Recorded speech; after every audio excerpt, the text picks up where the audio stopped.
started during COVID when I was asking my parents so many questions to get to know them better and what they were like as kids that they started writing them down. It made my problems feel more normal because they had the same ones when they were kids. So Everest asked questions such as, had we started a new school? Had we gone through a pandemic? What chores did we have to do as kids? Did we get pocket money? Did we even like school at the time? And while he was doing this, he was getting to know us in a very different way than just sort of the parent-child relationship.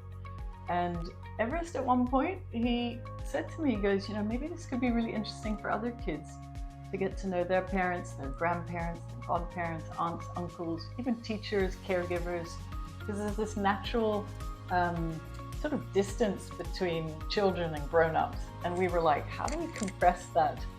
And my background is in business and entrepreneurship, and I thought, kids are never too young to be entrepreneurs. So even though Everest was 7 at the time, I said to him, why don't we create a game out of this?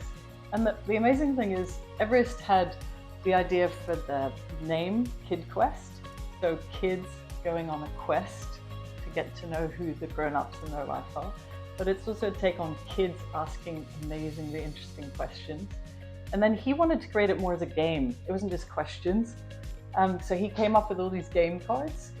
And then I found a designer. I'd never done a game before. I found a designer, I found a manufacturer. We just did what we could. And took off. And it took off. And it was an amazing thing. And one of the things that I think really inspired us is to just bring families closer together and to create an environment where you're having conversations you don't normally have.